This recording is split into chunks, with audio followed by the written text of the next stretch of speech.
Hello, and welcome to The Big Questions, a new podcast series where we explore a range of perspectives on the major themes guiding the economy and the markets longer term.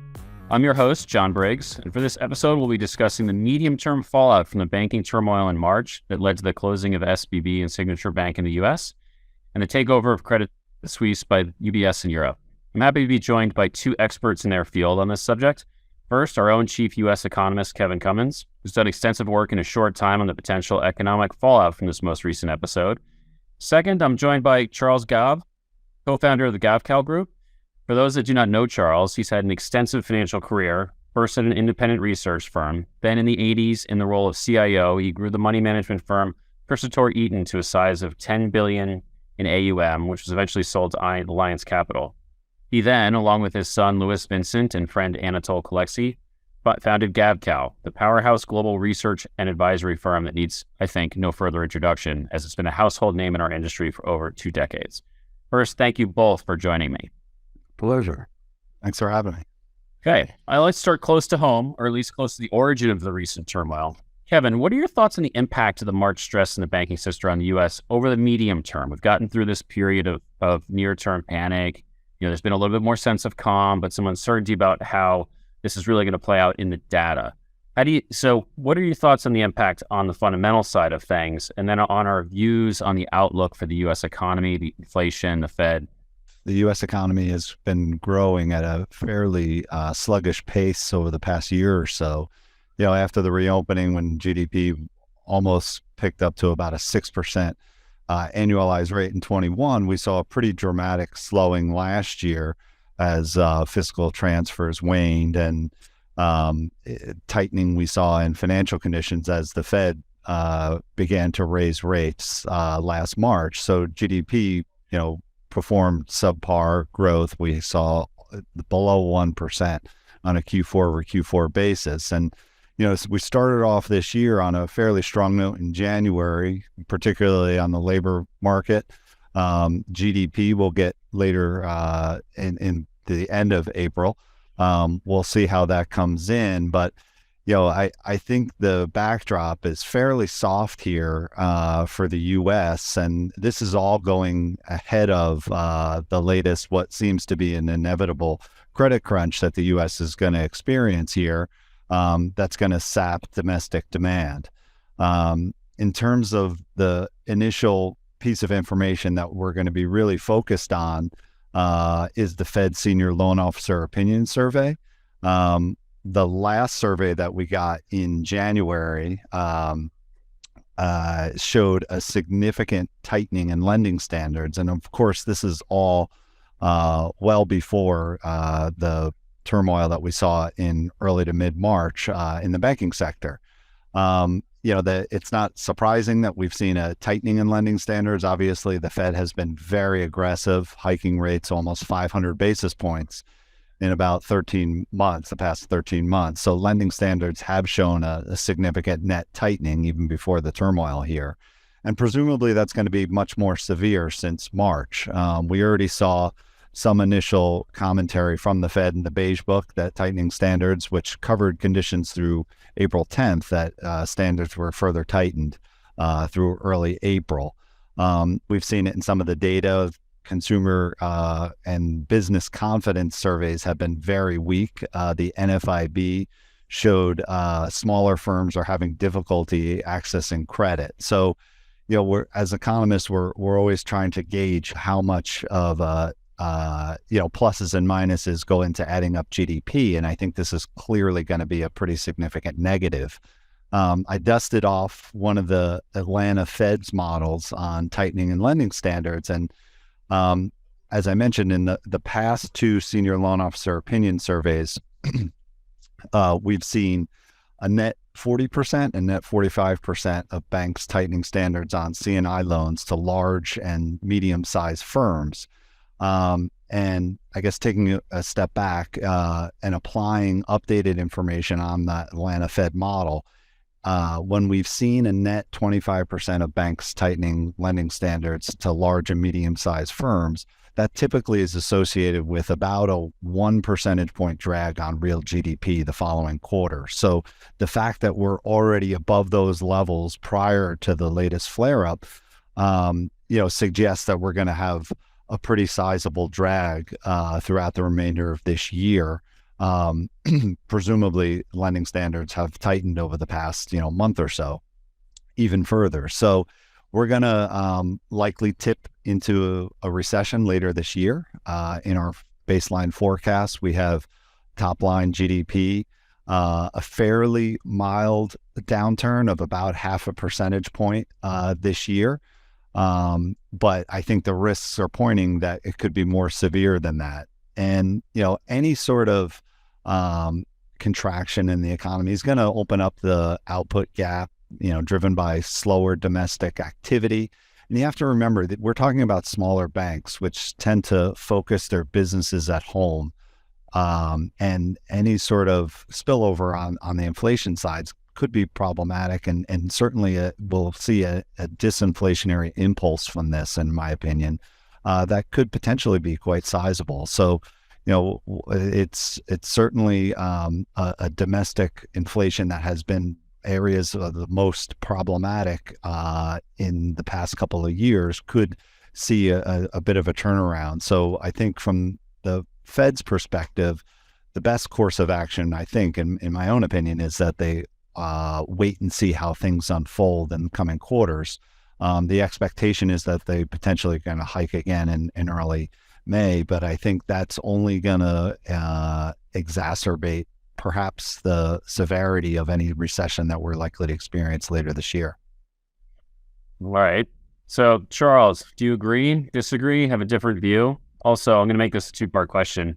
In addition to the fundamental side of things, having all this experience in similar periods in the past, any worries about like asset classes, valuations, CRE? I mean, personally, I feel like we're all watching commercials, so it's probably going to be something else. But both the fundamental side and just, given your knowledge, how do you think this plays out on the asset side as well?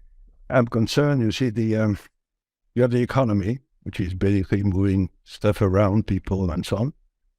And you have the operating system of the economy, which is money. So money is basically the operating system of the economy. And they are two independent things. So once in a while, you have a problem with the operating system, which can backfire on the economy badly. In other words, once in a while, there is something wrong in the operating system of the economy, the monetary, and it leads to massive problems, and people don't understand where it's coming from because the economy was kind of okay. So if I use that as a theme to present my views, I would say that we have had false prices for the last, 15, 20 years, both in the US and Europe, as far as interest rates and exchange rates were concerned. And interest rates are the price of the future. That's how you compute the future value of something or the present value of something else. And the exchange rate are basically the geographic where you should put your money. And to give you an example of something that I found absolutely extraordinary, is that when we had the 1999 crisis in Asia, the IMF went into Asia, and for the following 20 years, the only goal of every Asian country was never to see the IMF again. That was how they managed their economy. So they managed their economy to have massive current account surpluses, which translated into massive foreign exchange reserve, which they put in our central banks in the US and Europe. And that led to a massive decline in the real rates on our economies. But due to the Russian crisis and everything now, a lot of these countries can buy their oil in their own currency, which implies that they don't need to have a current account surplus, they don't need to invest their reserves in our countries anymore because they don't need to have reserves to buy oil. And moreover, they're starting to trade with each other in their own currencies rather than in the dollar. So what I'm trying to tell you is that we are going to enter into a world where you have something like $5 trillion of working capital that were used in international trade or oil. And since the only place where these dollars are legal tender is the US, they may flow back to the US and nobody will know what to do with them. So I'm extremely interested by what the Fed does. But basically, you have a tsunami coming and everybody's talking about the tide. I'm a little bit more worried about the tsunamis than by the tide. And what it will lead to, I haven't got a clue, but I know it's coming. And it will disrupt. And according to all the work that I do, for example, long rates in the US should be, given the nominal growth rate of the US economy, around 6%, 5.5 to 6. And everybody's happy because they are 340 things about buying because we are going to have a recession in the US. I was in the UK in the 1970s. I remember vividly that you had something in the UK which most economists didn't expect, which was an inflationary depression. The GDP went down by 7% and prices went up by 20% at the same time. So the idea that we are going to have automatically a recession and inflation falling is something that I know is not true. We have had plenty of cases where you had the economy falling out of bed and inflation going through the roof at the same time. So what I'm trying to tell you is that the banking system is always the first one to suffer from this massive mispricing in the economy. The beauty of the US system, it's you have plenty of liquidity crises that may or may not come to fruition. In Europe, it's a solvency crisis because the only assets that these banks have in their balance sheets are government bonds of countries that will not be able to repay the debt. So my point is that we have been following foolish policies for 20 years, and a few of the results are going to come, and it's nothing cyclical, it's totally structural. So I want to hone in on one thing you said, which was the inflationary recession. And if we just thinking about the US, so I want to come back to Europe in a second. So that's, I mean, for me, it seems like that there's the potential, given some of the labor market dynamics, again, not calling for an inflationary recession, but there's a lot of the dynamics in the UK actually sound kind of similar to what you talked about back in the 70s. But for the US, where does that put the Fed? Because you know, if you have a higher level of inflation, I think rates are going to need to be at 6%, but you're already starting to kind of break the banking system. I mean, over the long term, I think you could get to that 6% level if that's, you know, where we end up being. But in the near term, are they just stuck? Like it's a lose-lose situation? In the 70s, again, the central bankers try to accommodate the short term. And at the end of the short term, we had Volcker, basically had to put in short interest rate at 20 and the long interest rate at 15. But today we cannot do that because the size of the debt is so big that if we were to do that, the budget deficit would absolutely go exponential in 2 seconds. I think interest payment in the US this year is going to be, what, 800 billion? So if you double the interest rate, strangely enough, the US have not used that very long period of very low short rates or long rates to lengthen the duration of their bond. They maintain a fairly short duration, so they're absolutely murdered. So to be perfectly honest, for the first time in my career, I keep telling everybody that cares to listen, in the US and in Europe, I have no idea how we are going to get out of this one because there is no market exit. It will have to be a political crisis of some sort. You've mentioned Europe. Shifting over to your side of the pond, so to speak. You had a piece the other day, probably a couple of weeks ago at this point, but on the idea of a secondary depression and you're concerned about a secondary depression for Europe. I just thought that was really interesting perspective.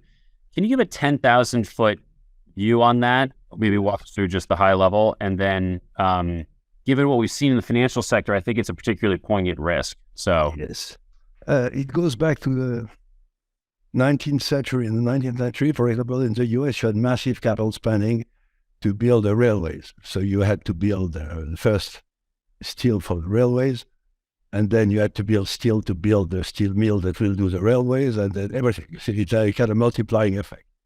And then when the railways were finished, suddenly the demand for steel, I think it was 1873 or something like that, collapsed, absolutely collapsed. And you had a bunch of guys that were immediately bankrupt. The guys that could not service the debt. You see what I mean? Because there were that negative cash flow, they went bust. So you had the first depression. And in 1883, you had the second depression that came, where the first one was more or less finished, because you had the guys that could not repay the capital. The guys that could service the debt, still 10 years later, they had to repay the capital. And unfortunately, since prices had fallen between the two, they could not repay the capital. And the banks were not in a position to push the capital. So if you go back to, let's say, okay, the European crisis was what, 2012? We basically had to collapse interest rates to prevent Italy and France going bankrupt. You remember? We went to whatever it takes. Interest rates at zero or negative. So we issued massive amount of debt. But now inflation is at 7% in Germany. And the Germans are not amused at all.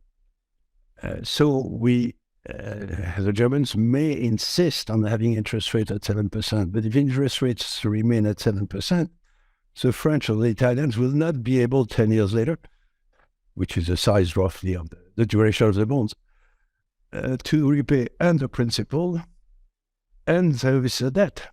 France and Italy need interest rates at 2% and forget about inflation. But the Germans are not amused by inflation and they will want to put interest at 7%. So for the first time, we have a real divergence between the South and the North. And you can't have a policy that will satisfy both. So we are living an interesting moment. That's what I'm trying to tell you, is that the asset in the banks in the last 10 years in Europe haven't been lending to businesses. Most businesses have positive cash flow in Europe.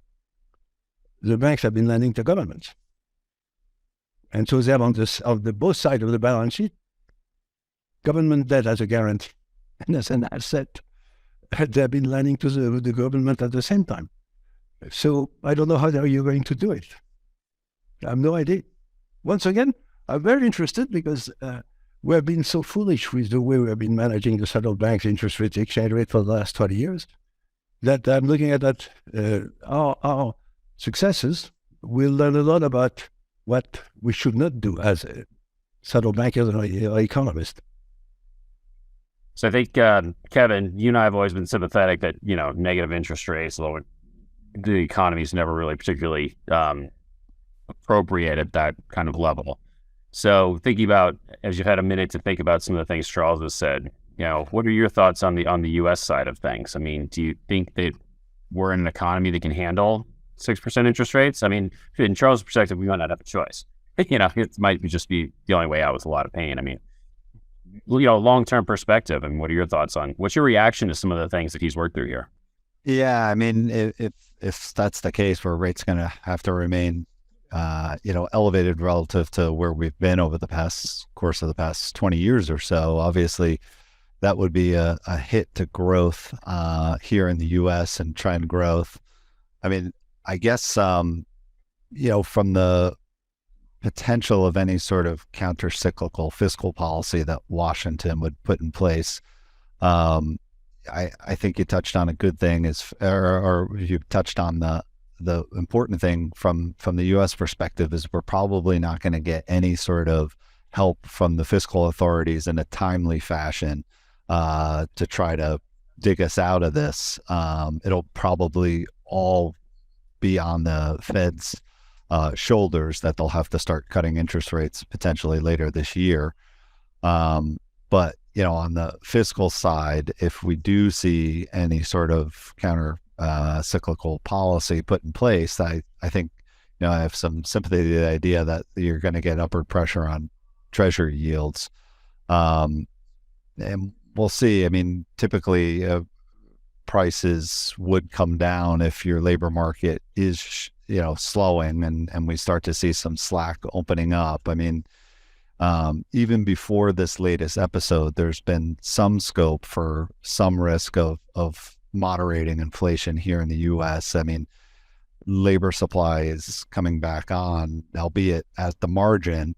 And I do think there's some scope for wage growth to be absorbed by profit margins. So, as far as, I think there's pretty good or strong case from policymakers here in the U.S. To put things on hold here in terms of their rate hike cycle.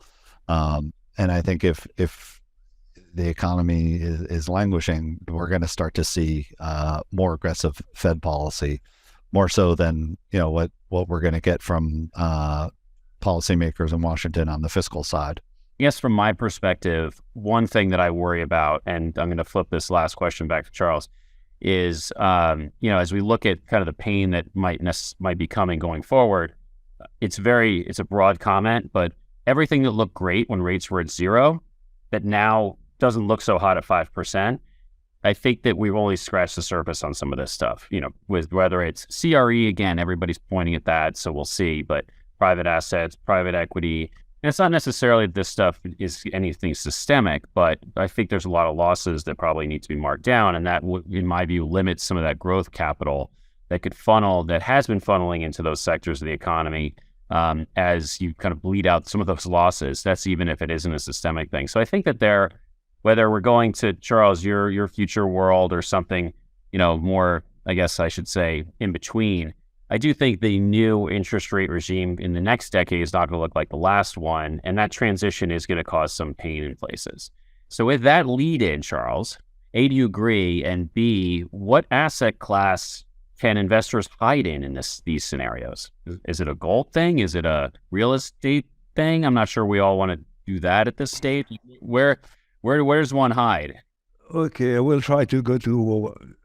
First, I would like to make a point. The idea that low interest rates favor growth is simply not true. Low interest rates favor the growth of Wall Street, but it's terrible for Main Street because low interest rates lead to the fellows that have assets can borrow against these assets, buy existing assets, the prices of which go up, so they become richer and the leverage in the system goes up. But since they don't invest in new machines, productivity goes down. So the rich get richer, the poor get poorer, and at the end of the day, you have revolution in the streets. I wrote that in 2012 on a paper called The High Cost of Free Money. Free money always destroys an economy by misallocating capital on a grand scale. So the first point is that the idea is that low interest rates favor growth is simply not true. What's good for growth is the cost of the interest rates being as close as possible to the marginal growth rate of the economy for only the efficient fellows to have access to capital. You don't want the guys in Wall Street to have access to capital to build their leverage buyouts. That never creates growth, it creates disharmony, social disharmony. So that's my first point. The second point, the point I'm trying to make is that to everybody, there are only two things available in the market that you can buy, any market. The first one is a contract, a French bond, a US bond. It's a contract between you and the French or the US government, or a piece of equity. So the only place in the world where you should have contracts are in Asia, and perhaps in Latin America because the yields are very high. As far as equities are concerned, you can have your equities wherever you can in the world, but you should not touch equities that are basically under the control of governments in the US or in Europe. And as far as gold is concerned, what we're discovering, I discussed once with Milton Friedman and I asked him, what do you think of the gold exchange standard? He told me we can do better. And the reality is that we have not. We've been doing much worse. So basically, I believe that all these countries outside of what we call the non-West countries are going to create their own monetary system that will be based on energy, their own bond markets, and probably for some kind of a settling gold. And this will be a very robust and non-centralized system, which implies that our centralized system will go down and that we will have foreign exchange controls between our countries and their countries. We'll try to prevent our savings from going in their part of the world. So my point is simple, is no bonds in the West can have good companies in the West. It doesn't matter, providing the government doesn't have a seat on the board, and you can have your shares wherever you want, and you have plenty of buying opportunities in Indian bonds and so on. And the country which is emerging as the biggest winner of all that mayhem is India. Okay. Well, I mean, I feel like we've only scratched the surface here, but I have to say we are out of time in this episode. Charles, thank you so much for joining us, sharing your perspective. We may be plumbing into some of these issues down the road, if you don't mind. And I will say that if listeners are not already subscribers to Charles and Gavekal's work, I can't recommend it highly enough. And to our listeners, be sure to follow us on social media to get other episodes in the series the moment they're published. And if you like what you heard today, hit that like button so it's easier for others to find. Thank you very much.